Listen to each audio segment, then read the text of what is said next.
welcome everybody. And I want to give my thanks to Rick for all he does, including provide me with a cheat sheet so I know what I'm doing today. Point of order that Joe Francis put that cheat sheet together. Okay, well, it takes a team to make this work. Okay.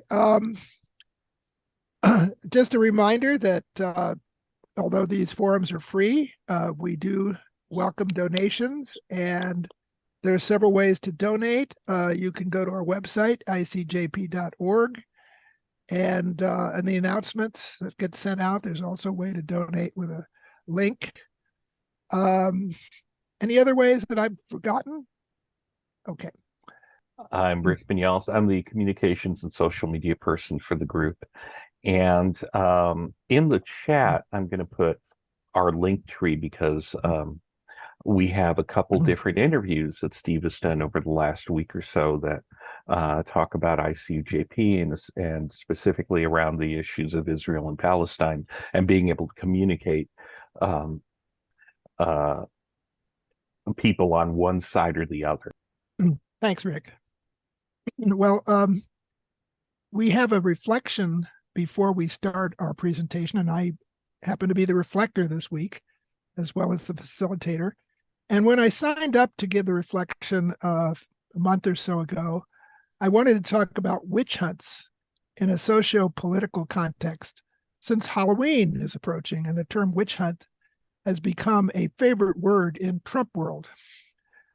But the events in Gaza have been so horrific, and what's happened in Israel has been so horrible.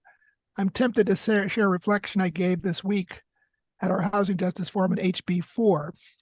The motto of our organization is from Micah 4, everyone neath their vine and fig tree shall live in peace and unafraid, and into plowshares turn their swords, nations shall learn war no more. So the prophet Micah makes a connection between war and housing insecurity.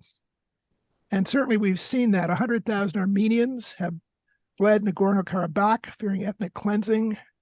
1/3 of Ukrainians have been displaced. That's over 12 million people. Over 170,000 homes in Gaza have been damaged or destroyed, and 1/3 of the population has been displaced. Yet despite these grim statistics, Biden's calling for $100 billion in additional military aid to Ukraine and Israel. To me, this seems insane as well as immoral.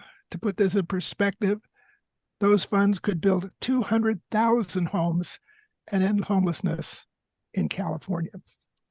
However, that's not what I'm going to talk about this morning. I still want to talk about witch hunts. And I'd like to start with a true story about a Quaker witch trial, the only one that's known to have occurred. And it happened in 1684. And the name of the woman accused of witchcraft was Margaret Matson. Margaret and her husband arrived in what is today called Pennsylvania before William Penn, and they were Swedish, and along with their neighbors made up the first group of immigrants to settle along the lower Delaware River. They soon would be displaced by ever more numerous English settlers who followed Penn. Their being foreigners was probably a significant cause of this accusation.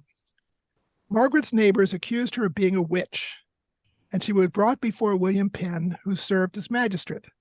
Now, Penn didn't really believe in witches, but there was a law against witchcraft in England, and he was legally required to question her. So he asked, "Do you fly on a broomstick?" And she didn't really understand the question, so she said, "Yes." And all the people who thought she was a witch were happy. But Penn responded, "Well, flying on a broomstick isn't a crime, so the case is dismissed." Now, this story illustrates how Quakers did not buy into the myth that women who are different are somehow evil. Perhaps that's why so many powerful women leaders have emerged from the Quaker movement. Historically, witch hunts have been a way for the patriarchy to target women who are different and challenge the norms. Historian Christina Larner estimates that about 80% of those accused of witchcraft in the European witch hunts of the 16th and 17th century were women. At the same time, the witch hunters were overwhelmingly male. According to Aaron Cassis, McCarthy's anti-communist witch hunts also tended to target women. Women were overrepresented among defendants in federal loyalty cases, and agencies that employed a disproportionately large share of women were often singled out for close scrutiny. Historian Landon Storrs notes that the evidence presented against female defendants took on a distinctively gendered tone. For example, keeping one's maiden name, needlessly holding a high-paying job while married, and having a, quote, dominant personality were all grounds for suspicion of communist sympathizing, ostensibly because communists eschewed traditional gender roles. Today, the term witch hunt has renewed cultural and political resonance, largely because it's one of President Trump's preferred strategies for deflecting criticism and mobilizing his base. Since assuming office, Trump has tweeted some variant of the phrase witch hunt hundreds and hundreds and hundreds of times. As so common in Trump world, Trump inverts the conventional usage and casts himself as the victim. Unlike in the past, the term witch hunt is often invoked defensively by men in position of power and authority. Recent events show that men with political and economic power can often rely on the idea of witch hunts to work for them, not against them. The witch hunt still uses institutional authority to enforce traditional gender norms and power relations. I think that Halloween is a good time to unmask the ugly face of patriarchy, which has persecuted women throughout history for being different, for defying gender norms, and for challenging accepted beliefs. Let's not allow those perpetrators of violence against women to portray themselves as the victims. So that's my reflection for Halloween. The facilitator at this moment would usually say, thank you, Anthony, for that wonderful reflection. And it really was. And please take steps with Rick to post it, I'm sure on your website, but also on ours. Well, thank you, Rick. Thank you, Steve. Yeah, that was incredible. I just wanted to back that up. I really enjoyed that one. Well, enjoyed's not the right word, but you know what I mean. Yeah. Yeah, and I want to give thanks to all the sources that I cited, because this was amazing, the research that's been done and how important it is to put this in perspective. Thank you. And thank you for your research and for the reevaluation of how women were treated at that time and not understood. Thank you. Yeah. Well, we're blessed to have a lot of women working with us working with us males in this movement, because we all need each other, and we need each other to be regarded with respect and equality, and that's how we make a difference in the world. I think it's time to have Steve introduce Brooke. I'm really eager to hear what she has to say. Thanks. It's such a pleasure to introduce Brooke. We've known each other for a long, long time, going back to early days in the establishment of IKAR, which she will talk about. She is officially Director of Community Organizing at IKAR. I hope you'll share with the group the history of IKAR and its role in Los Angeles. Brooke's been instrumental in broadening the scope of IKAR's work, moving out of its own environs to the community itself. And today's topic, I spotted an article in the Jewish News that illustrated what IKAR is up to in terms of today's topic. And IKAR is led by the extraordinary Rabbi Sharon Brous, a good friend to ICUJP, who's been with us and spoken with us and participated with us and our allies in the struggle for peace and justice. So I'm eager to turn the program over to Brooke. Thank you, Steve. And thank you all for having me. It's a pleasure to be with you and to see some friendly faces that I've known for some time and get to meet some new folks who are partners in this work as well. It's an honor to be here. And I'll just say, building off, I really enjoyed the presentation on witches and the meaning of witchcraft, Anthony, and recently read Stacy Schiff's book, The Witches. So if you want another deeper dive on witchcraft in America and what it means, I highly recommend that one. So let's see. IKAR and myself. So IKAR is a Jewish spiritual community. I think many of you have had the opportunity to meet Rabbi Brous, who is our founding rabbi and leader. She has been and continues to be a strong voice in the progressive multi-faith movement for justice and peace in this country and really around the world, and has been quoted widely, especially in the last couple of weeks, around what's happening in Israel and Palestine and what's happening here in the United States as we see our own relationships tested really and pulled as we try to navigate this moment. And so I'm profoundly grateful for her leadership in the Jewish world. Rabbi Brous really has been a leader in a movement for justice and peace in this country and beyond. So IKAR was founded by Rabbi Brous and Melissa Balaban, who's now our CEO, who at the time was the chair of our board, almost 20 years ago now.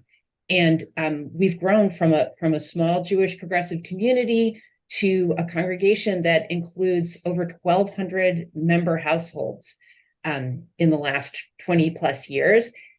We have never owned a building for ourselves. So we meet in rented space. We have services in a high school gym over on Fairfax Avenue. And just about 4.5 years ago now, we bought a piece of property in the Mid-City area on La Cienega at Airdrome. So that's just a little bit north of Venice Boulevard and south of Pico. On La Cienega, there's a big Kaiser facility there that you might be familiar with if you ever drive by there. We're just a little bit north of that Kaiser. And when we bought that piece of property, it was obviously our intention to create a home for our community there. And our community has grown. We have needs for space. We need a space to meet in, to gather for Shabbat every week. We want to have spaces where we can invite our partners in the work for justice in Los Angeles to join us, to convene. We also have a preschool now. So we have a preschool that's been running for several years in a small rented space that we have nearby.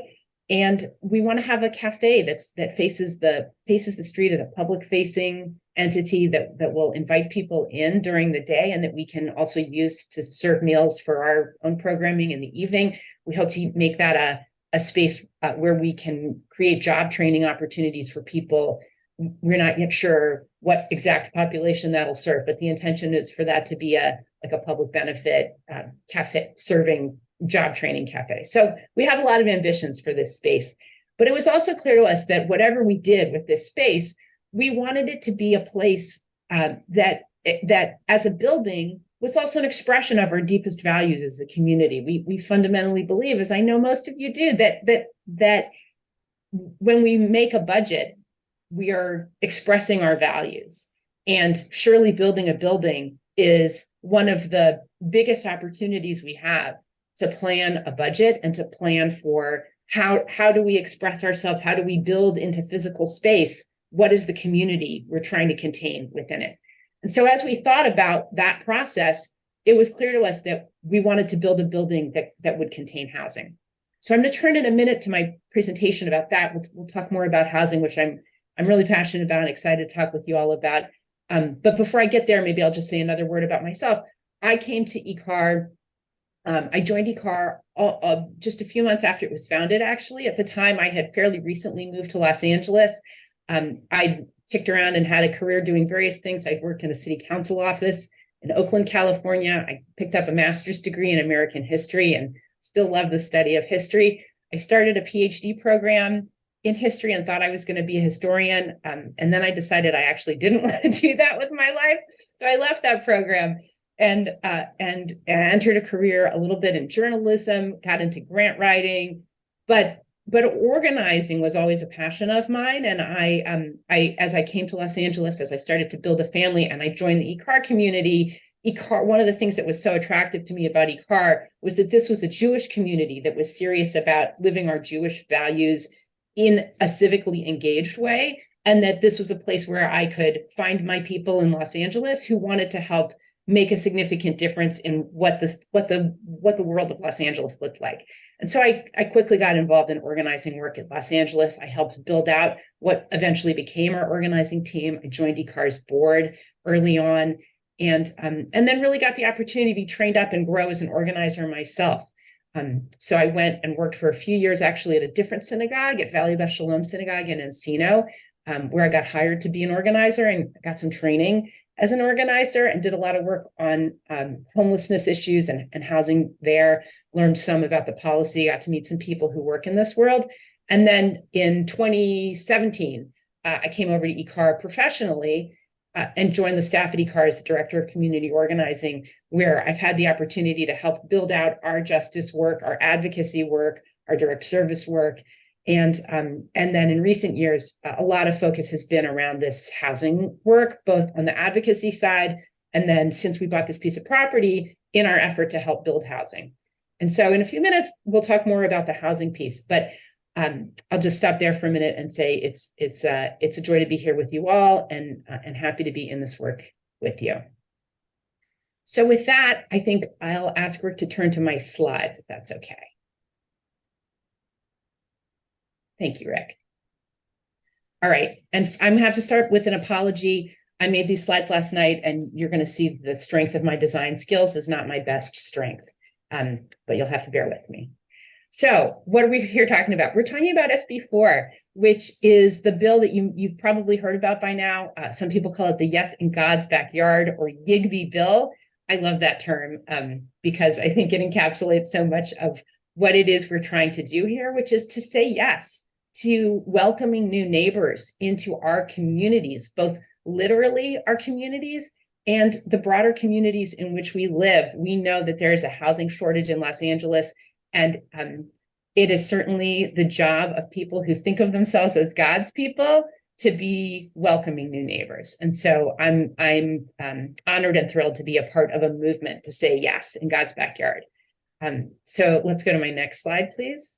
All right, so what is SB4? SB4, which is a bill that just passed. I'm going to give away the punchline. We just passed this bill, and we got Governor Newsom to sign it. SB4 is the Affordable Housing on Faith Lands Act. It provides a streamlined process for religious organizations and nonprofit colleges as well to develop affordable housing on their own property. And to be clear, that's 100% affordable housing. Many of California's faith-based organizations and colleges are located in areas where multi-family housing is expressly prohibited by local zoning codes. So we know that one of the problems we have here in Los Angeles and across the state is that over many decades, we have zoned so much of our urban environments for single-family homes that it is literally impossible to put multifamily housing into neighborhoods where it would most obviously be of benefit to people. It would make our transportation systems work more effectively, and it would help address sprawl on top of the tremendous need we have for housing. We all know that the history of that has everything to do with racism and redlining, and that it's not just about a preference for a certain housing type, it's about preferences for certain type of people and the desire to exclude other types of people. And that has, again, everything to do with racial and economic class exclusion. And that the shift to single family zoning came at a moment in our history when the Supreme Court had ruled that it would be illegal to explicitly name race as a reason to exclude people from the sale of homes. So again, we know we need to make changes to our zoning laws and our single family zoning rules because they are rooted in a history of racism and exclusion. So SB4 is a bill that will help to chip away at that, because our houses of worship and many of our nonprofit colleges are located in exactly the places that have been part of this history of exclusion. And that's us, right? Like, we own land in those places. So we have an obligation to take a role in undoing these wrongs that have been built into our zoning codes and erased from the public discussion in many ways, because they've been hidden under these layers of rules that don't name race explicitly, but have everything to do with racial exclusion. So The rezoning process, just to say also, so by moving these properties out of a process that would require spot rezoning for each individual parcel, by doing that, by doing this rezoning, I'm sorry, if you have to do that for each individual parcel, you're increasing the risk and uncertainty that you'll be able to build housing on that site. It tends to lengthen the time it takes for an application. And for the developer, it creates the possibility that you might lose that appeal. Then you're holding this piece of land and then you can't develop it for housing. It drives up costs and makes it just more and more expensive to build. And we also know that people in our state are exasperated beyond belief with how long it takes to build affordable housing and how tremendously expensive it is for the public to invest in building affordable housing. So we've created a lot of those problems. And the good news is that we are also capable of undoing these barriers that we created to building housing if we get to work on these policies piece by piece and start changing them. Because we made these policies, we can unmake them, we can make them better. So let me move to the next slide. Thank you. All right, so what's SB4 going to do? It's going to make it legal for faith-based institutions and nonprofit colleges to build affordable multifamily homes on lands that they own by streamlining the permitting process and overriding local zoning restrictions. The bill also guarantees by right approval of new homes as long as they're consistent with collective building standards and complying with existing environmental protections. And finally, the bill will end the misuse of the California Environmental Quality or CEQA Act, which is often invoked to block these types of homes. I'm just going to stay on that point for a second and say that there are reasonable and important concerns by environmental justice groups about overriding CEQA. And I think I and many of us in our movement are very sensitive to those concerns. And it's a balance we have to work out and that we are trying to work out as we make changes to each one of these laws. We absolutely want environmental. I was saying that people have been abusing the CEQA Act for many years in ways it was never intended to be used that had nothing to do with environmental quality. So there's work that's being done right now in policy reform, and I think an important dialogue that's been opened with environmental justice groups to make sure that we adjust the balance on how CEQA is being used so that it can be used to focus on environmental concerns and so that it cannot be used to just block the development of important new infill housing in neighborhoods where that housing must be built for us to address our housing crisis and the environmental crisis that is driving people to live further and further from the central cities where we need people to live so that we can reduce the car miles that we all drive. So that's what I want to say about that. And then I'll say that SB4 was also designed to help our state's construction workforce rise and thrive. And I want to talk a little bit about some of the labor provisions that are included in the bill because labor has also been an issue in how we write these new housing laws.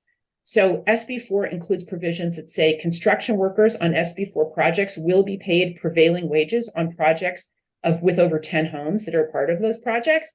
They will also, it says on projects with at least 50 homes, contractors will be required to offer apprentices employment and pay for healthcare and pay for healthcare for construction workers and their dependents.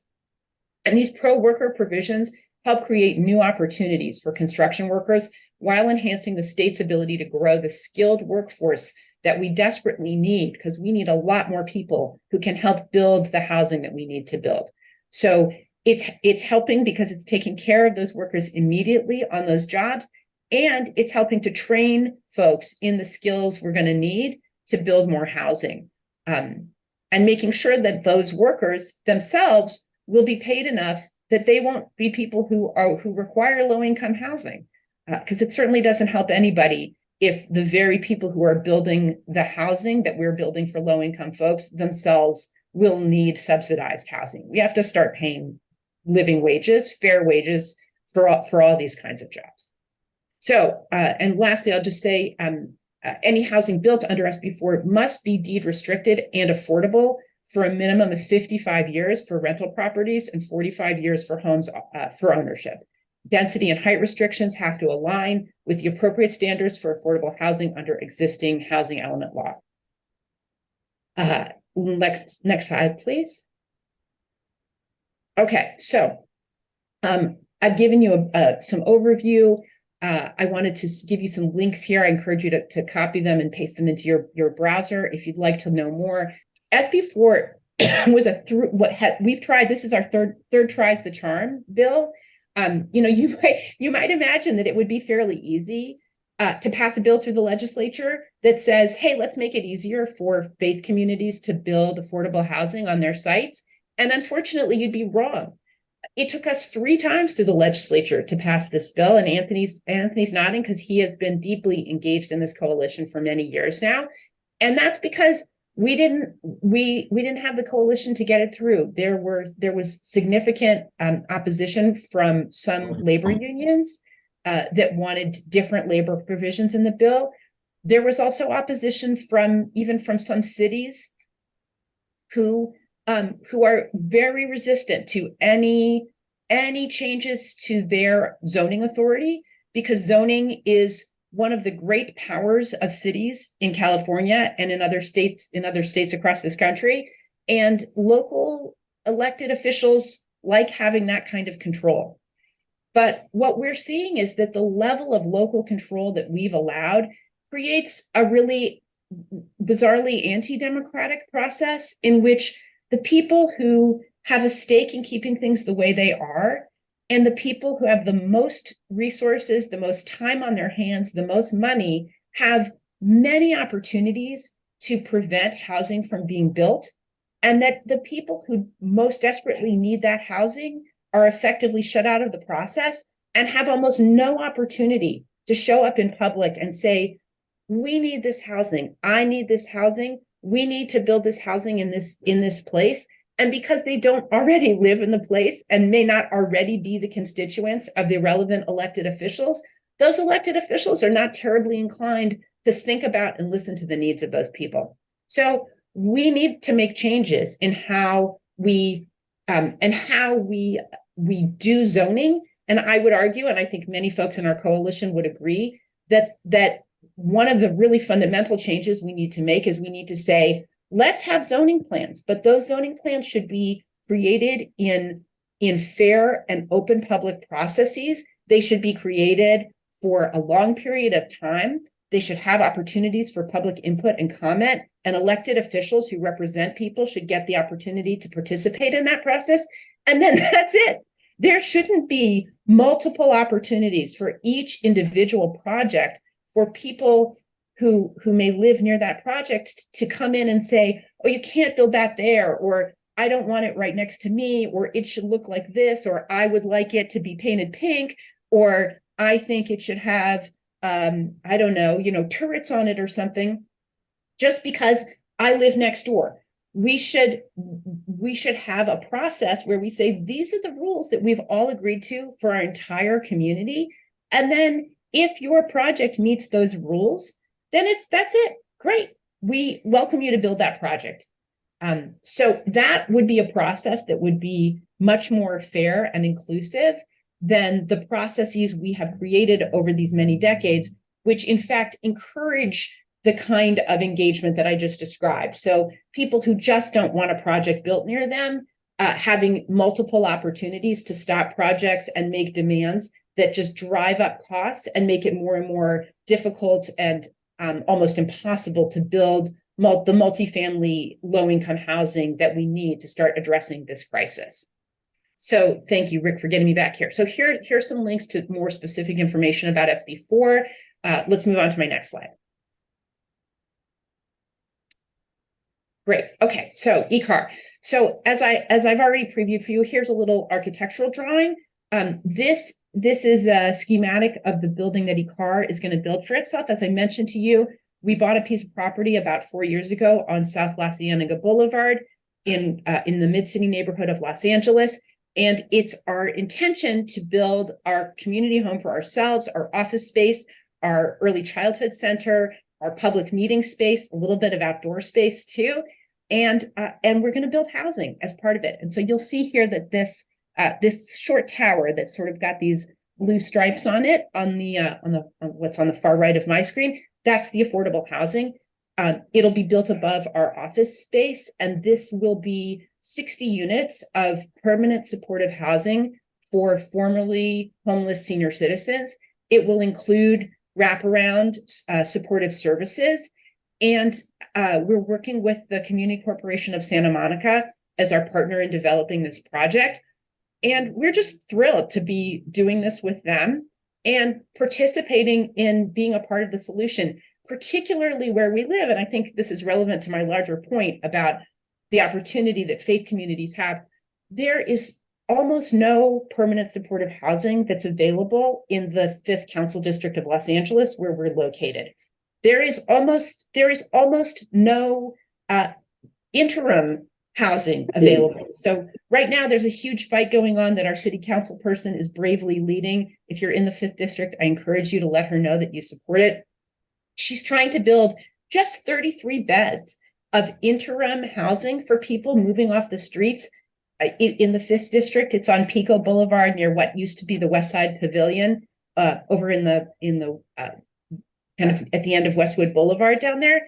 It has been the ugliest kind of fight you can imagine for 33 beds of housing on what's now a city-owned parking lot. And what I can tell you that's positive is it's getting built, because Katie Yaroslavsky, our council member, has the will to do it, and our Mayor Bass, is committed to doing it. And the truth is that the majority of people in the community are also supportive, or at least not so strongly oppositional. And at the same time, the opposition that has turned out has been organized and ugly and name calling and hyperventilating in just the most abusive kinds of ways. And so one thing we can all think about doing is turning out in support when we see these projects get announced in our neighborhoods. You know, unfortunately, it's just the case that in general, the people who are most likely to turn out are the people who are most opposed to developments like this. And so even if you can't make it to the meeting, just to write to your council members or to submit public comment and let them know that you support a project in your neighborhood can be really important in letting council members know that people in the community support these kinds of developments. So that was a bit of a tangent, but just to say, IKAR is deeply committed to supporting affordable housing development work across our city and our region. And we supported SB4, and we got involved in this fight for SB4 because what we hope about one of our greatest hopes about building this development ourselves is that we can be a model to other faith communities, and particularly synagogues who frankly have not been as involved in this work as we would like to see them be. Many church communities are really doing a lot of building affordable housing on their land already. And we think that the Jewish community and the synagogues can play a bigger role in doing this. So we want to be a model of doing it. And when we learned about SB4, we realized that this will make it significantly easier for a lot of synagogues to participate in it. And so, of course, we wanted to be involved in supporting it. And then I'll also say that I'm proud to say that a member of the Jewish caucus, Scott Wiener, has been a champion of this bill. He authored this bill and led it. And the Jewish Public Affairs Council has really stepped in a bigger way into the affordable housing fight. And they also sponsored this bill this year alongside the NPH, which is Northern California Nonprofit Housing, and Southern California Nonprofit Housing, other broad coalitions, faith housing coalitions that we're part of. And so for us, this was an obvious yes. We wanted to be a part of supporting SB4. And because we're in the process of building, we have a story to tell about why we're supporting this bill and why we think it's so important for faith institutions to be building housing. So that's the why, and here's our building. And you can see, just to give you a little bit of a preview, those where you see the people walking by in the greenery and those tall windows, that'll be our community meeting space. Our offices are beneath that short tower. And then we have a little preschool and some classroom space and a little bit of open air space in the back of the property. We hope to do a little bit of gardening there as well. So that's our plans for our building. Let's keep moving. So IKAR, our faith community, is building housing because, as we've talked about, we believe that to live Jewishly for us is to act according to our values, and we believe that the plight of the unhoused in Los Angeles is the most pressing human rights crisis we face here where we live, where our community meets, and where we've bought this property to build a home for ourselves. There are about 45,000 unhoused people in the city of Los Angeles, and almost 70,000, we believe, in Los Angeles County. That is a crisis that is systemic. You don't get to those kinds of numbers without having set up a system that was designed to fail. And so we know that it is wholly insufficient for faith communities to just offer people sandwiches and say, we're sorry you're homeless, and here's a little bit of something for you. We have got an obligation to be a part of a solution to undoing the systems that have created this level of housing crisis. And so we think it's our obligation to be a part, both on the advocacy side and in literally building it on our property is what we're called to do as a faith community. And we know that we have partners, that many faith communities are doing this work with us. And together we can make a significant difference in it. As part of the SB4 process, the UC Berkeley Turner Center did a study and found that with the passage of SB4, we are going to be able to unlock 170,000+ acres of land across California. Anthony, I got that right? Yes, 170,000 acres of land across California. That is a huge amount of land for developing housing. And the best news is that land is located in some of the highest opportunity neighborhoods in our cities. It's located in places that have transit lines, that have good schools, that have parks, that have the kinds of services that we all want to live near, that make city life attractive and enriching, and that we know will create better outcomes for the people who live in that housing. Historically in California, unfortunately, and this is really true across the country too, in the last several generations, we have really only built affordable housing in neighborhoods that were already burdened with poverty, with underinvestment, with a lack of adequate parks and transportation, with environmental poisoning. And we know that those are the worst kinds of places to move new people into, and that we have to build housing in higher resource neighborhoods that have all of the good things we would all want to live near. And so, again, it's our obligation as faith communities to be a part of saying yes to building that housing on our own properties and to encouraging other faith communities to look at how we do this. So that's why we were so excited about SB4 and why I'm delighted to be here talking to you about it, and hope that many of you will also look at how your own faith communities could be a part of this work. Next slide. So, okay, so now I want to talk about a bill. So before SB4, as we were developing our own property, and I share this, I'm going to share this with you because I think it's helpful to explain why for us building this development, working on our plans to build this development, has been for us a real education in how the specific details of how to build housing and why it's so difficult and expensive have helped us learn what it is we need to advocate for and how we've been able to connect our building project with our advocacy work.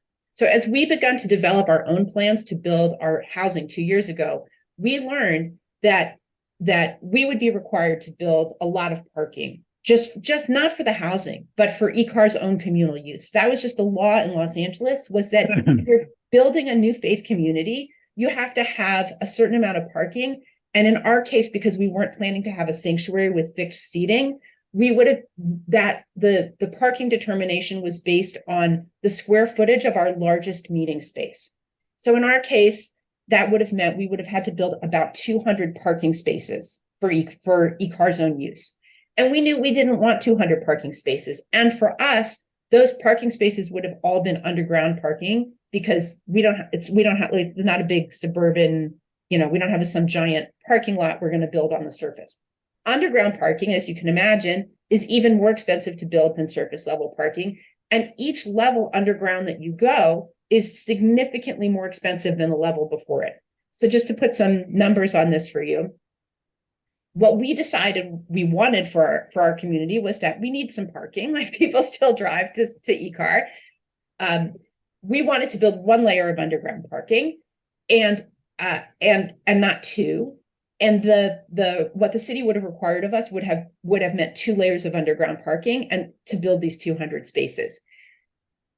So we went back and we said, well, we found out that there's a law that had passed at that point. It was I believe it was 2021. There was a new law that said faith communities can remove up to 50% of their existing parking spaces if they're building 100% affordable parking. Affordable housing on their sites.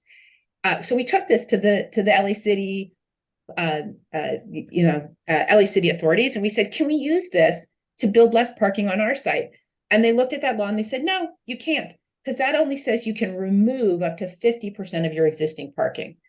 And so we briefly actually considered building a surface parking lot so that we could tear it down. We thought, well, that's just stupid. Why should we do that? So instead, what we did is we went to the legislature and we said, look, why don't we extend that existing law so that faith communities that are building new buildings and also building affordable housing on their sites could also build less parking? And so I actually had the opportunity to propose this law myself. I kind of drafted it and I worked with some advocates. We reached out to legislators. I worked with Assemblymember Buffy Wicks, who had written the previous law and who's been a real champion for building housing, and her team. And they introduced this law, which then passed last year. It's AB 2244.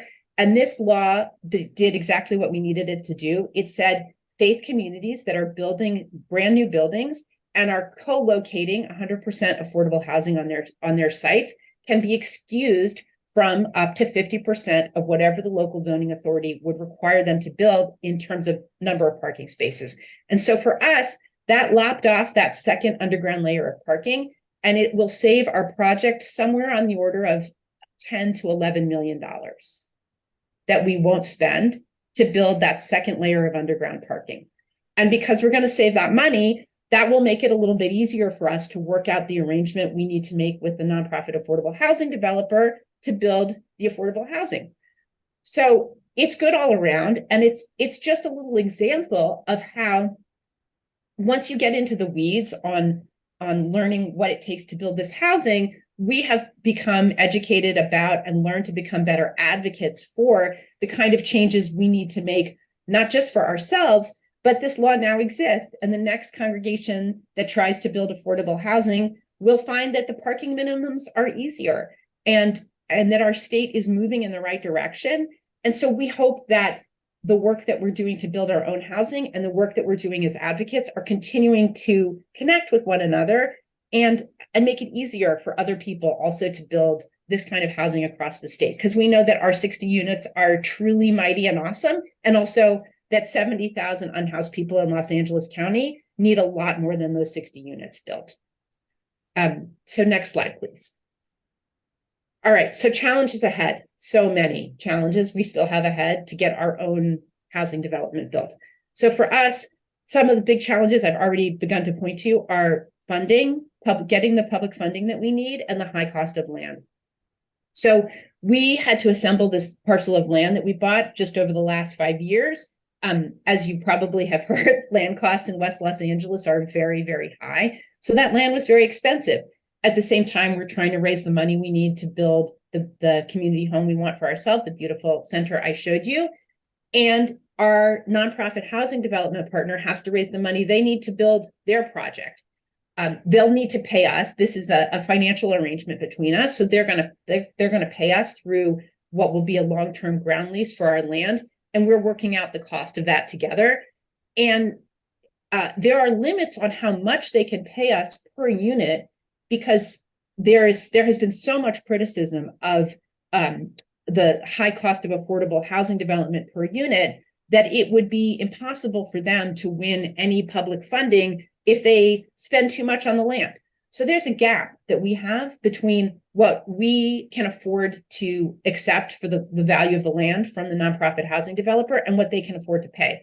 we're working on various ways to fill that gap, including by going out and looking for private foundation money to help fill that gap. We've also appealed actually to the to Congress. So our member of Congress, Sydney Kamlager Dove, took our proposal to the federal budget and included it as a potential funding. Included our proposal in the federal appropriations process, essentially as an earmark to help us get funding for this. But you may have heard that there's a little bit of a hiccup in Congress in passing the federal budget. So it's still to be determined how much of that money we'll actually see out of Congress. But this is a problem for many congregations. And I mentioned it just to say that as you begin to pursue this in your own congregation, you may well also find that you confront this gap in funding between what the cost of land is and what an affordable housing developer can afford to pay you for it. And there are organizations that can help you, the city, and I'm going to speak in a minute, and I didn't even know Anthony would be here, but I'm going to speak about, I'm going to share Making Housing and Community Happen is an excellent source of information and real guidance and support for any congregation that's planning on doing this work together. So funding and high cost of land is a huge problem. Zoning regulations. So I've already talked about some zoning regulations that we've worked on addressing on the advocacy side.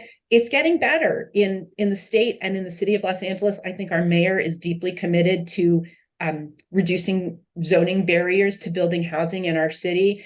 We were really grateful for her introduction of Executive Directive 1. The very first thing she did as mayor was to write an executive directive trying to make it easier to build affordable housing in the city.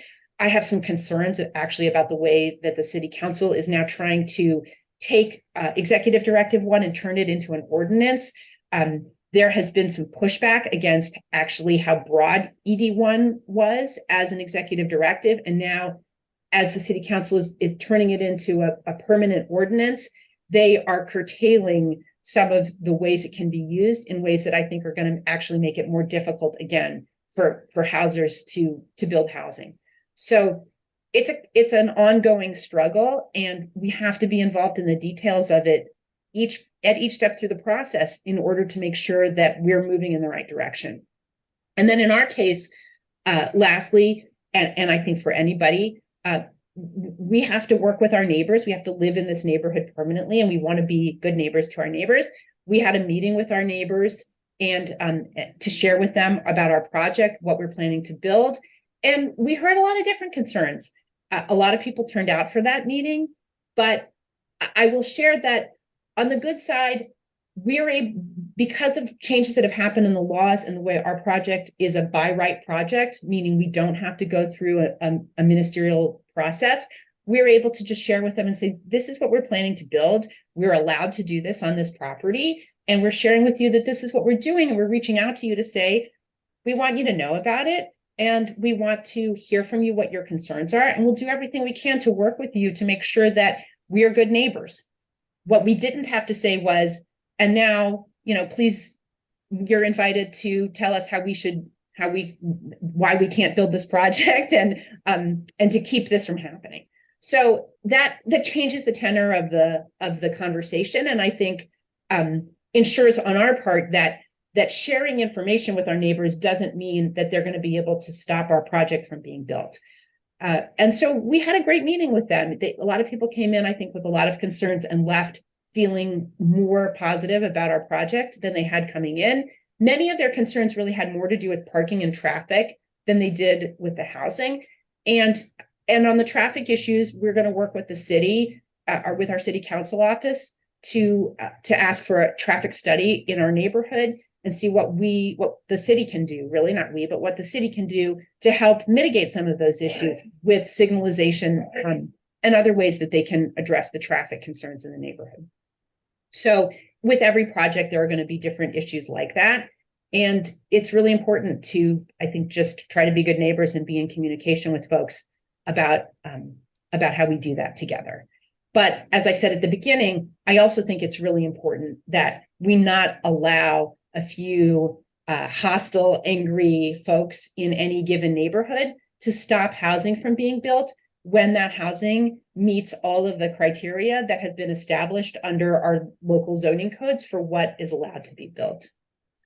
So that's that. I see Sophia has a hand up. Shall we, I don't know what your general process is. Shall we wait until the end of the presentation and then do questions, or do you want to stop and do them now? I'm seeing some nodding on yes. Okay, so let's keep moving. And Sophia, we'll get to them as soon as we've, so some things we've learned. Getting into the work of building has given us a deeper education for sure, and the obstacles that it takes to build affordable housing. And that education has allowed us to become much better advocates. We've built relationships and been a part of coalitions that are allowing us also to be more effective advocates. I knew who to call when we wanted to write a law, and that relationship remains. Those are people I know I can reach out to the next time that we've got work to do. Those people also know how to reach out to me and have asked us to show up for them. And so the more that we deepen and strengthen those relationships, the better we as a network can be in advocating for housing. Our housing crisis was created by decades of policy choices that we have made, and it's going to take many years and many layered legislative solutions to get us out of this. That is a deep learning for us, and so it means we have to continue to be in this work, and we have to be in the details of how it gets done, because it is in those details that these policy choices have been made, and it is only in being engaged in those details that we will make the significant changes we need to make. We're going to have some difficult conversations in our very own communities about land use and what we want our cities to look like. People get used to cities and their neighborhoods looking a certain way. People in Los Angeles are very used to the idea of what single-family housing neighborhoods look like.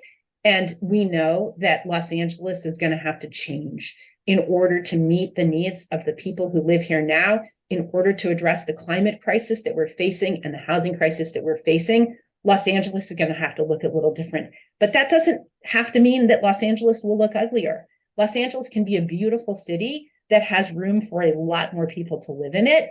In fact, it can become a much more beautiful city with a much richer social life and less traffic and more of all the things that we love about a good city, if we have the courage and the vision to get involved in the work and build that kind of city, a truly inclusive city that can respond to both our housing and our climate crises.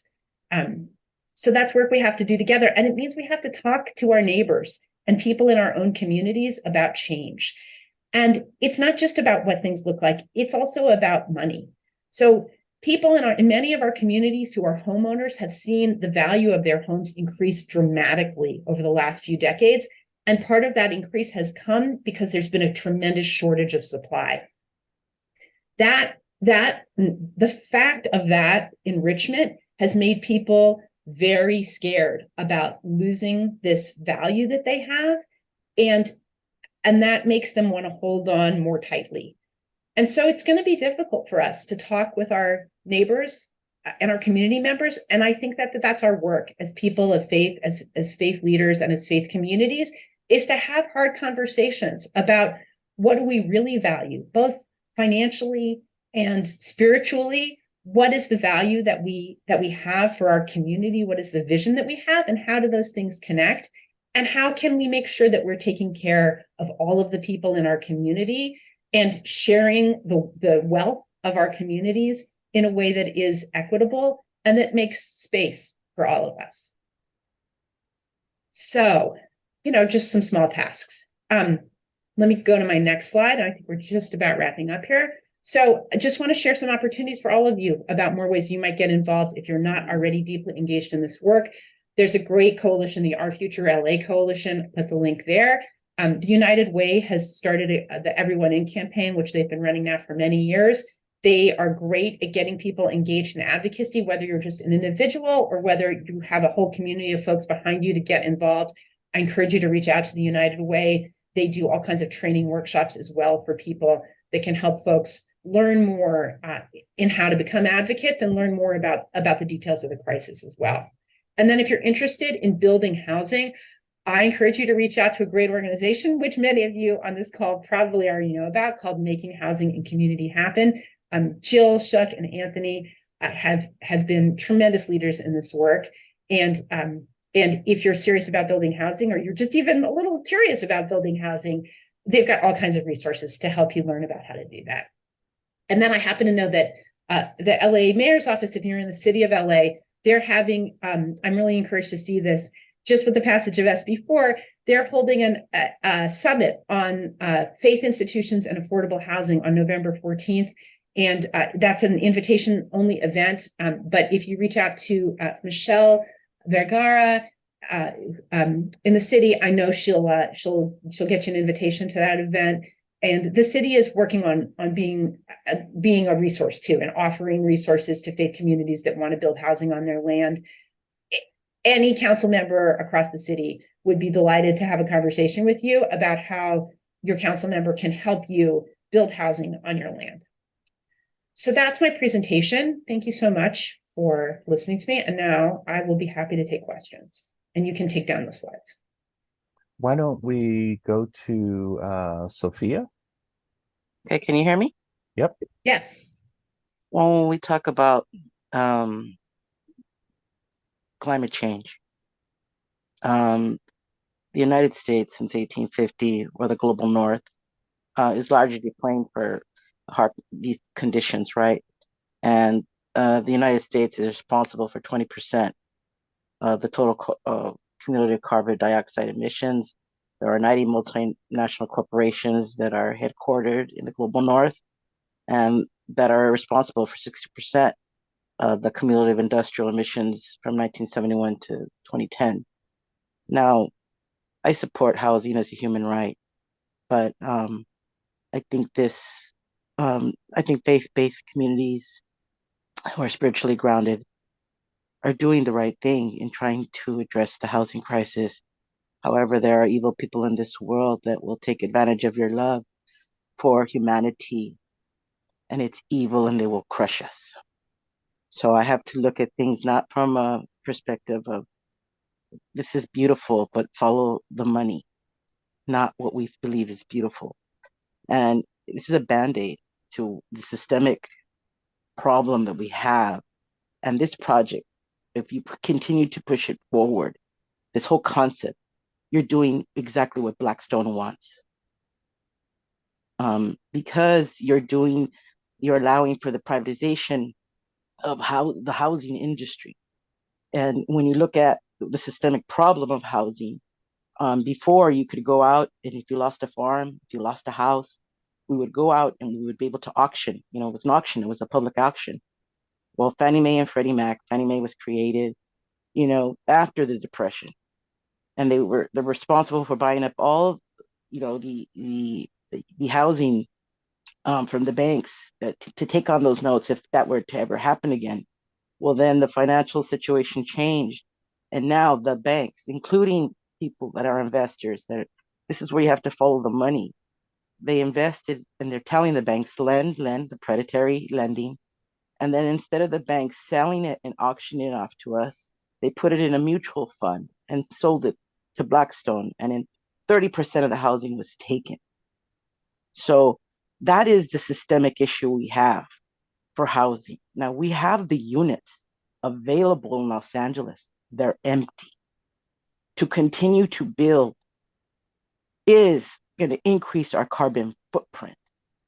And we do not have the water. We had a water war with Owens Valley. And so it's unsustainable. Now, I know your hearts are in the right place, but after 50 years, your own space, they're going to kick you out, and it's going to go market rate. That's what's happening today. So I'm opposed to it, because in my community, these hedge fund evil men will purchase every church they can and build and build and build. And they want that covenant to expire, because these are the investment portfolios of multinational corporations that will wait for 50 years to go market rate.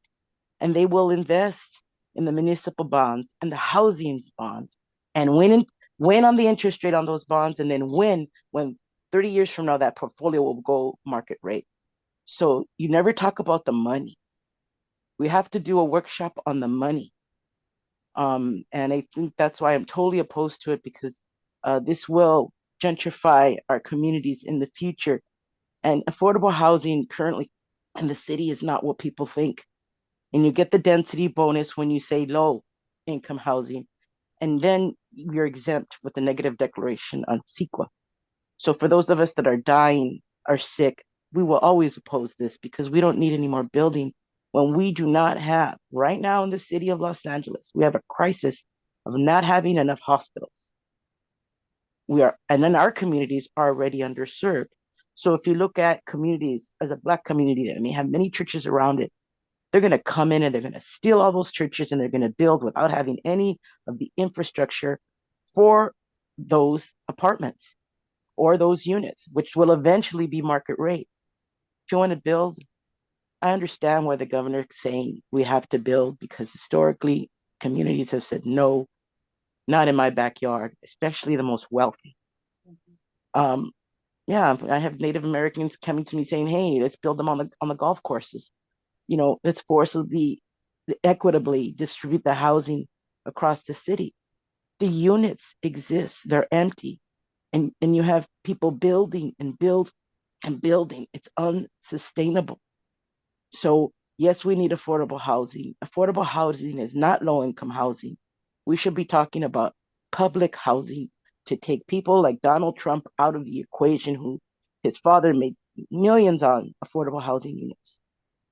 Because yes, they will go market rate, and he, along with all the other vulture capitalists, will support nonprofits, hide under the cloak of a nonprofit to continue to build. And I'm fighting a project right now where they're going to take over a church and build. And we're opposed to it because we don't have any services. We are dying at the emergency room right now. They just closed Beverly Hospital. My friend's husband was sent home to die.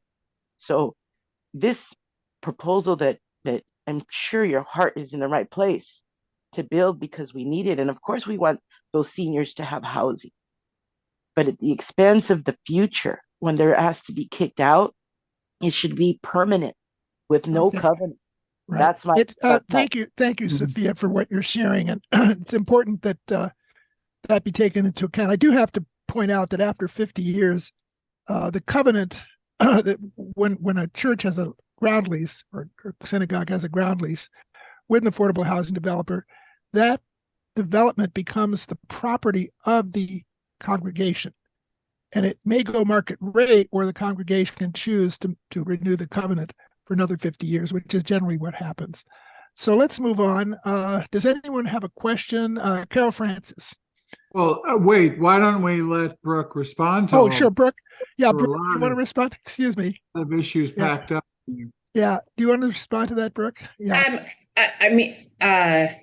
I just want to say I hear you, Sophia. You raised a whole lot of really critically important criticisms and concerns, and I understand that perspective. In our case, we're building this housing in a neighborhood that has a real dearth of affordable housing, and so that is different than building more of this housing in neighborhoods that already have a lot of what's called low-income affordable housing. And I hear the critique of what's called affordable housing and how it's not affordable. I also think you're right that we need to build more public housing. We stopped building public housing in this country almost 30 years ago. And that is a huge part of why we have the crisis that we have now. I will just say, I think there are ways that we cannot let the perfect be the enemy of the good. And this is an opportunity that we have as a faith community to help be a part of a solution. And I think we also have to be a part of advocating for the kind of broad systemic solutions you're challenging us to take on too. I support us advocating for building much more public housing. I'm really interested in work that's being done on social housing in the state of California, which in many ways is a new version of building public housing. And I hope our faith communities will be a part of advocating for that as a longer term solution. And at the same time, I do think we have to be building more of this kind of housing now, because the housing is desperately needed right now. And it's going to take us a long time to build the kind of at scale social housing that we would need to address this crisis. Thank you, Brooke. Thank you so much for that very thoughtful response. Carol Francis, next. Yeah, I have a very simple question. IKAR, is that a Hebrew or Yiddish word for something, or is that an acronym for something? Yeah, thanks for asking. IKAR means essence, Essence. or root in Hebrew. Yeah, so we chose that name to say as an expression of our desire to create a Jewish community that would represent the essence of what we think it means to be Jewish. That's great. I love the word Jewishly. I've never seen that before. Living Jewishly. Could you say something about social housing that you just mentioned? Because I've never heard of that. So I'm not an expert. I want to begin with that as a caveat, but there are some really interesting models out there of how to build what's called social housing. And there was a bill that was passed this year in the state, and Anthony, maybe you know the bill number and can help me with this, that Assemblymember Lee from the Bay Area introduced. There's a pilot study that was proposed. There was one bill that didn't pass that would have put money in building a pilot social housing project. And I think another bill that did pass that's going to be just a written study, not an actual pilot program. But what social housing is mixed income housing that is pegged to certain levels of affordability. And this is a model that exists in many parts of the world, especially in Vienna is one example that a lot of people have turned to. So there have been some really, really interesting recent reporting on Vienna's social housing model. In Vienna, starting almost 100 years ago now, they started building, there was a socialist government in Vienna before the Nazis took over, and they started building these big housing developments and making them very low cost, affordable rents to the people who lived in them. And they're not means tested. So you never like means test out of affordable housing there. And as a result, people in Vienna pay a much lower percentage of their income for housing. And something like 80% of people in Vienna are eligible to live in these social housing developments. So that also means that market rate housing in Vienna is much less expensive. And people also don't hold on to their homes as a kind of investment nest egg in the way that they do here. So housing plays a completely different role in their economic system, but then also in their social life because of these choices that they've made in terms of policy to think about and to build housing in a very different way than we do. So there have been some great articles on, I'll take a second, maybe if I get a minute at the end here, I can help find it, or Rick, maybe you can Google for it. There was a great New York Times piece maybe 6 months ago or so that I think creates a really good vision if you want to learn more about social housing, that I would recommend to you. Yeah, thank you. Dick Bunce, you're next, I think. Thank you for all of this info. First of all, in part in response to what Sophia has expressed concern about, could you or somebody on this screen talk about the advantages of forming a land trust? So that's one question. And also, can you say more about funding? What are some of the resources for getting the kind of startup funding and also loans and et cetera, to make it possible? Yeah, I'll do my best. I'm not an expert in land trusts, so I can't say a lot about that. I think that land trusts are an important part of this whole social housing movement, and I think it's really interesting for folks to learn more about. But I really can't speak more about land trusts. Maybe Anthony has more to share. I can say something later after you're finished. Yeah. Okay, and then similarly on the funding, I'll briefly say the way that it works for a project like ours is that the nonprofit affordable housing developer is responsible for raising the funds to build the housing development part of our project. And they do that by applying for public funds, which in the end will represent a fairly small percentage of the overall financing costs. Most of the money to build the housing development comes through the LIHTC program, which is the Low Income Housing Tax Credit program. But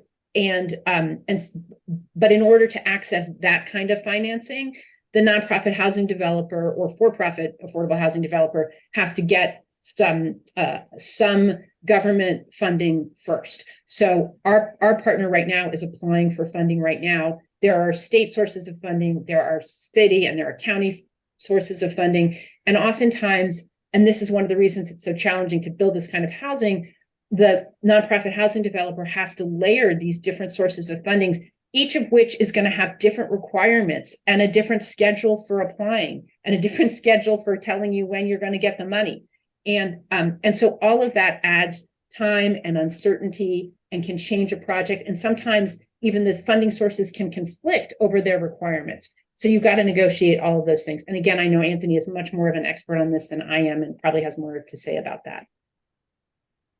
Well, I think you've done an excellent job describing the complexities of how funding happens with affordable housing, and how, you know, it's a crazy system, but it was a compromise between conservatives and liberals, because much of what a tax credit is a corporation that wants to can choose to either pay their tax directly to the federal government or into a fund that can be used for affordable housing. And then there's complex ways that tax credit gets distributed to different projects. And there are a lot of requirements in order to qualify for tax credits. It's got to be environmental. It's got to be, they've got to get the funding from other sources that Brooke talked about. It's a complicated process, but it's what we have. It's Byzantine. As for community land trusts, they were started in Georgia by African Americans who wanted to protect their farms, and now it's become a movement throughout the United States and worldwide. And basically, what happens is a land trust is formed, and properties are put into the trust, and people purchase the home but not the land. So the homes are kept permanently affordable because the land is owned by the trust. So they buy their home below market rate, and then they have a resale agreement with the land trust to sell below market rate. And that allows people to have equity when they sell their home. They have the equity from, you know, the mortgage payments they've made. And it also keeps the property affordable in perpetuity. So it's a great model.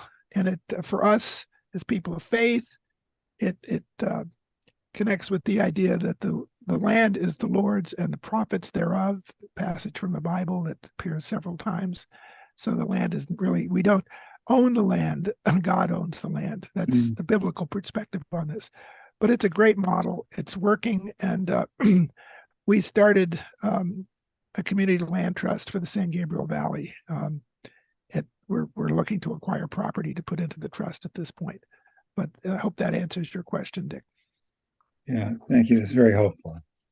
Next, I see Steve Rohde.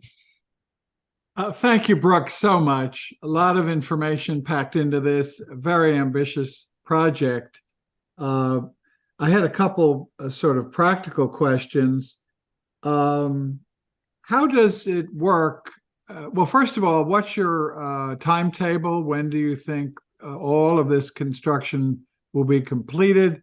How much of a permitting process do you face right now?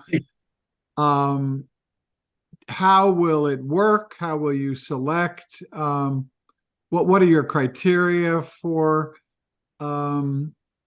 individuals? You mentioned the elderly. And finally, that question of reducing parking by 50%.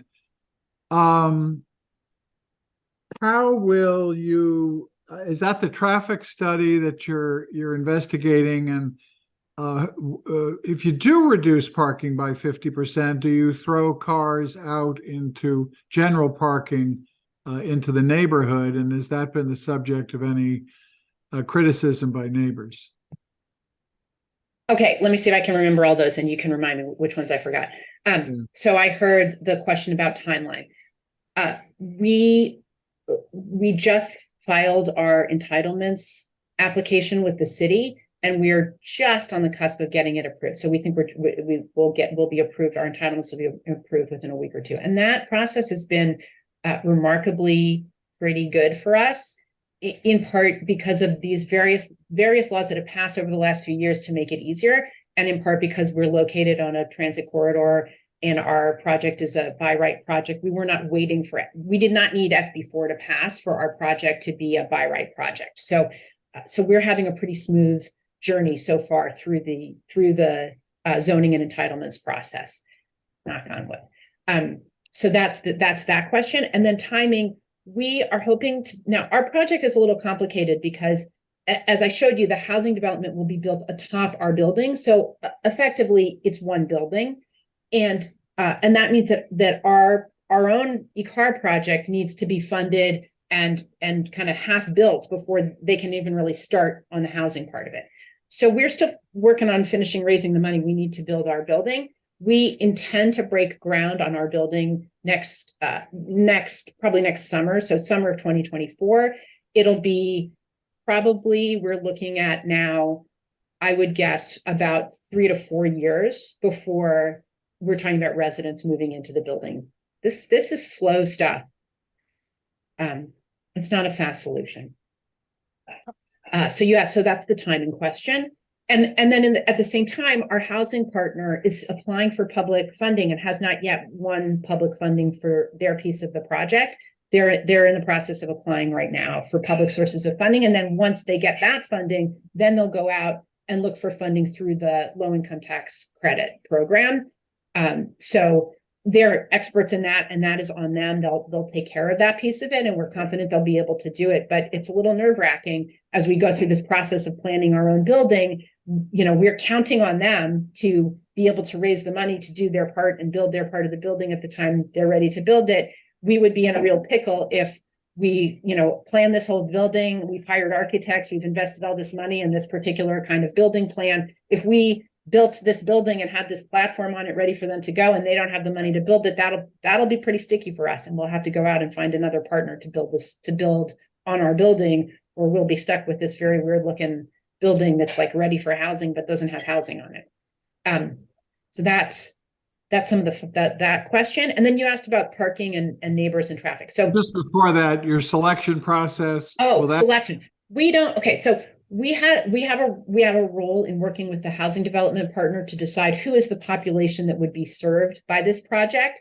So we looked at different models and we decided, because we don't have a ton of space, we wanted to get the maximum number of units we could on this property. And that was part of how we arrived collectively at this decision of building a project that would be primarily studio apartments with some 1-bedrooms, and that we would, and those units will not come with parking spaces. So none of those units have a parking space attached to them. There's not parking for the residents in the building, because we're on a major transit corridor and we're located a block and a half from a Target and grocery store and a weekly farmers market, and a block from a senior center, and lots of great services in our neighborhood.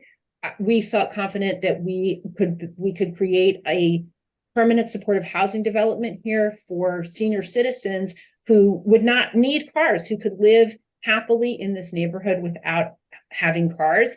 And that frankly, there was a strong need for those kinds of units, that many people who are in that situation don't have a car and aren't likely to be able to get one. And so we're building units that are small, and that also fed into our decision about what population we thought we could serve. So they're studio and 1-bedroom units. They will, and we made this decision about permanent supportive housing for formerly homeless seniors, partly on the basis of what we thought would fit in the envelope, and partly on the basis of what we thought was most fundable by the various public agencies that are funding housing right now. Those were factors in making that decision. We will play no role as IKAR in choosing the individual people who live in the housing. Those people will be directed to our housing partner through the coordinated entry system, which every county has. And then our housing partner vets each individual person and decides if they're a good fit for this particular development according to fair housing rules. So there's absolutely there cannot be any discrimination against any group of people, and we will play no role in making those decisions. Community Corp of Santa Monica, our partner, will be the manager of this property, and they'll be the landlord essentially for each one of those people as tenants, and they will have that landlord-tenant relationship. We're effectively the landlords for Community Corp, the housing developer and manager. Does that answer? Excellent. One quick follow-up, going right back to the basis of SB4. How does it define you use a phrase like religious or nonprofit. How is the very scope of this law defined?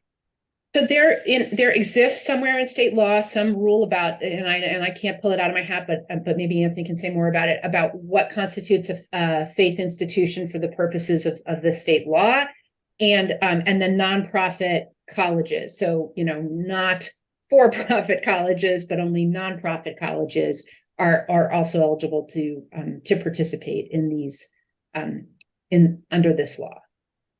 So eventually, a nonprofit college. Well, it still then has to provide affordable housing in the housing. It has to be 100% affordable housing.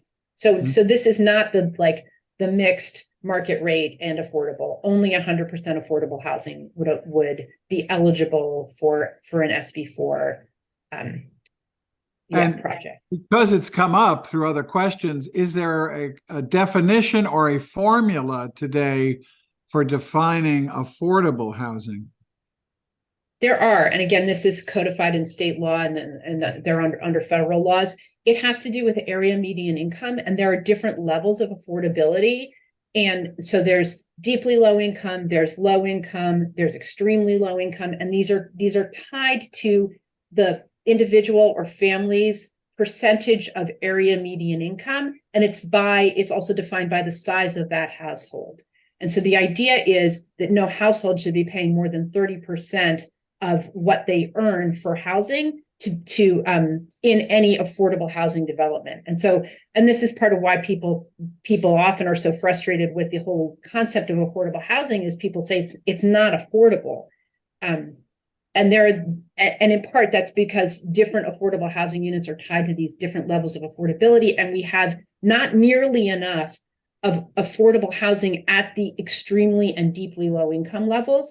A lot of affordable housing that we have is at the high end of what's considered affordable housing. So we have a real mismatch in the housing that we've built and the incomes of people who need affordable housing. And we know that many, many people are living in market rate housing who are paying much more than 30% of their income. And all of us, I'm sure, hear these stories and know people and experience this in their own lives, that people can't live well if they're paying 50% or more of their income for housing, because you just need more than that to live. So I said, it's this is the problem of our society, is that we have a tremendous mismatch between what jobs pay and what the cost of living is for our people across the state.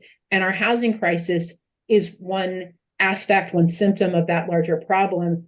And to my mind, we have to attack that in multiple ways. So that has everything to do with wages. It's why it's important to me and to our coalition that the construction wages and benefits be a part of these laws for housing development.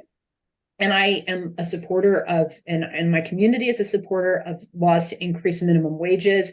It's why I think it's important for us to support union drive efforts across the state. We have a problem with income not matching cost of living across the state, as you know. Yeah. Thank you so much for those answers. Appreciate it. Let's see. Doc Ruby, I think you're next. I have a question. First, I want to thank you, Brooke, for your work that you're doing, which is the future, once it's completed and everything, and working for other groups to come together. I used to love that area. I was at Mount Vernon Junior High School and LA High School many, many years ago.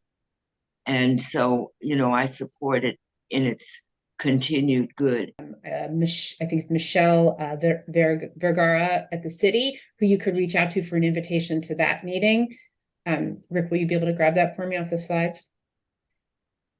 I don't see Rick with us anymore, do I? Okay. Oh, there's Rick. He's here. Hopefully he'll grab that. Okay. If he doesn't, I'm happy to email that to you. But so that's a meeting that's happening for how to build on faith community land. There's so much going on with ADUs also. So accessory dwelling units. There's a whole lot of new laws that have passed that allow people to build, and different ways of financing and then owning and potentially selling property once you've built an accessory dwelling unit. And this is one of the ways the state is looking at to try to increase housing density and make it and lower the cost of housing for people across the state. So I think that's also a really interesting and exciting area that's growing across California. All right. I wanted to, first of all, thank Brooke for her excellent presentation. You really, everything you said was spot on. I think there was just one thing that didn't come up, and I'd like to share a little bit about it, and that is potential pitfalls that congregations can face. The reality is, in our country, is that there's 4,000 churches that close each year, and developers see this as a golden opportunity because churches on congregations are often very naive, and developers can make deals with them that are not in the benefit of the congregation. For example, there was an African American church in South LA that the affordable housing developers led them to believe that they could house some of their own congregants in the project, which is not true. As Brooke points out, there are federal laws that require that any projects that are funded this way have to be non-discriminatory. This church didn't know that they could get some compensation for the land that they were giving to the developer, so they got no compensation. In fact, they paid the developer tens of thousands of dollars, and all they got out of the deal was a plaque with the name of the pastor in the development. So they were taken advantage of. And this happens frequently, actually, when churches do not know what they don't know. One of the things that we at Making Housing and Community Happen do is provide advisement for congregations to make sure that they know that they have a vision of what they want, and that they can pitch it to good developers. And it sounds like, Brooke, you have an excellent developer for your project, and you know what you're doing. And also to make sure that a congregation gets a fair return for the property that they're using for affordable housing. And that's really important. So to us, especially since it can often be a racial justice issue. So just wanted to add that it's important for churches to be, as Jesus said, wise as serpents and gentle as doves. Do you want to say anything about how you picked your developer and how that's going?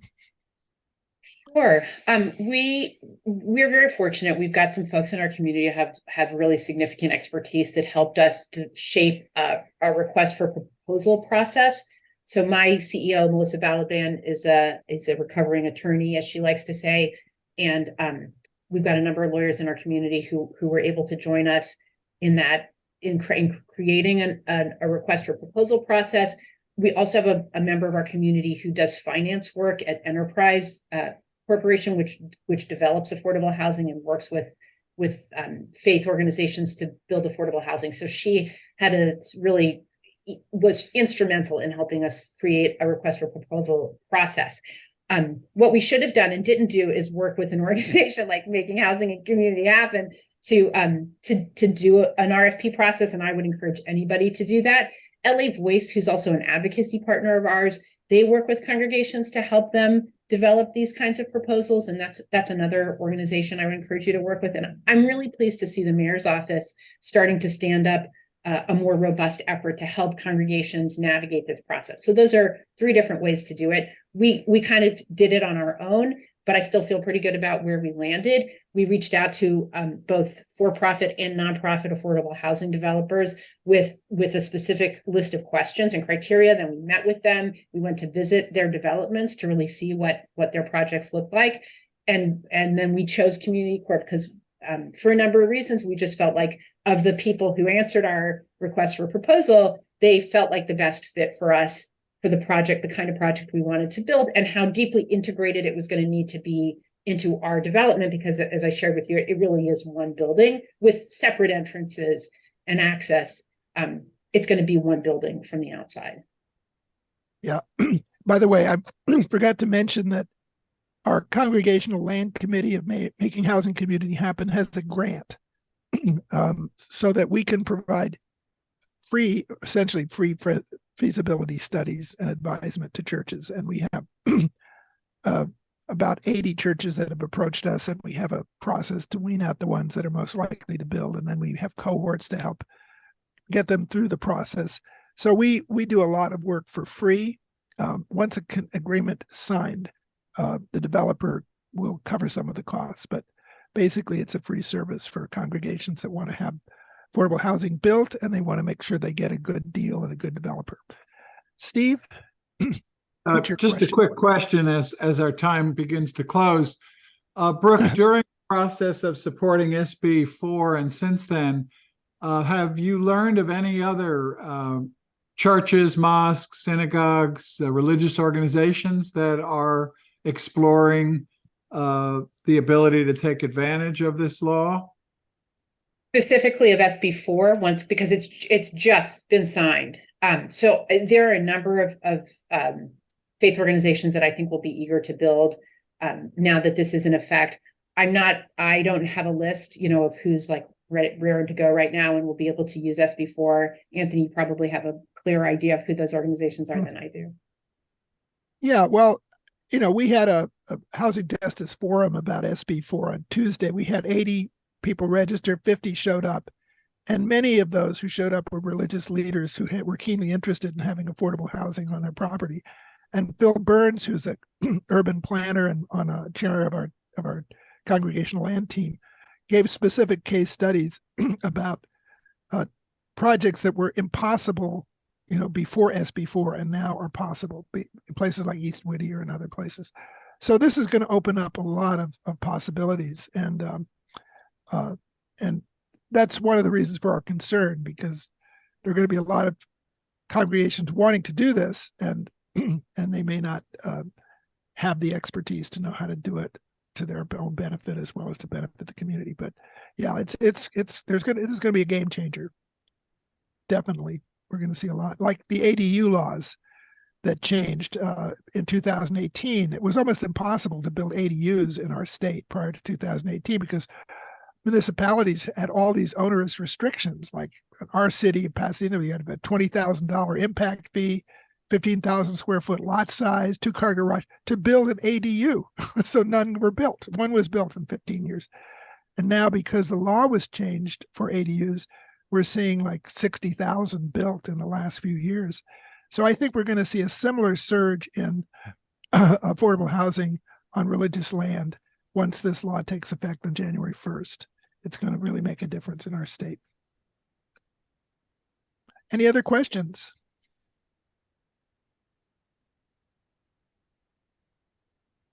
Okay. Well, yeah, this has been amazing, Brooke. Thank you so much for what you've shared with us and what you're doing. It's really setting an example. And, there's the, as people in your faith community see what you're doing, they're going to be inspired and challenged to do likewise. So we really appreciate you and wish you well in this complicated and challenging process of trying to get all the funding and all the pieces in place. And I know it can be nerve-wracking, but at the end of the day, it'll happen and it'll be beautiful. Brooke, thank you so much. If you have the time, we have a closing circle up to 9:30. The group knows that at this point, although in your case, I think you already are a card-carrying member of ICUJP, so you are welcome back. And I would encourage you next year to give us an update on this project because it's so important. And our last George Regas dinner was under the theme that housing is a human right. So we take this issue very seriously, and we applaud the work that you're doing. Thank you so much. It's been a pleasure to spend the morning talking with you all, and I'm grateful for the expertise in this space as well. Yes, and please stay in touch. We want to make sure that people know all about your work, and we'll make sure it gets lifted up in our newsletter. Let's see. Any other announcements? I think that's general announcements. I have a short one about next week. We have a speaker that some of us might know here, named Nina Fernando, who was involved in CLUE for many years, and she's working with the Shoulder to Shoulder campaign, which is a offshoot of NEARCAT, that is doing work with things like bystander training and work with counteracting some of the anti-Muslim hate that's been going around, and also with other groups as well. So I hope all of you can make it for the talk next week. Great. Sounds really interesting. Anyone else have a general announcement? Carol Francis. I just want to say I love Shoulder to Shoulder. Everybody be here next week. Okay. Well, I'm going to ask Dick Butts if you would lead us in a closing reflection. Are you open to that, Dick? Sure. Well, I just want to, as we, symbolic sense, come back to our circle and join hands. I know we share anguish about what's going on in the Middle East, and anger at those we so disagree with, and just an outpouring of compassion for those who suffer so much. And I know that we also share a concern for housing. In the New Testament scriptures, Christian scriptures, there's one reference that strikes me this morning. The Son of Man has no place to lay his head. And I think one way of interpreting that is that every person is precious, and there are many who have no place to sleep that is safe, no place to sleep that is appropriate for the needs of any real human being. And so with these, and then I could go on and on, but suffice to say that the most critical need in the whole realm of affordable housing is for those who are so destitute that they have no place that they can lie down at night and feel safe and warm. So thank you so much for this presentation we've heard today, and may we go forth confident that the God of many names is with us, giving us strength and insight and love for one another. Amen. Amen. Thank you so much for that beautiful reflection.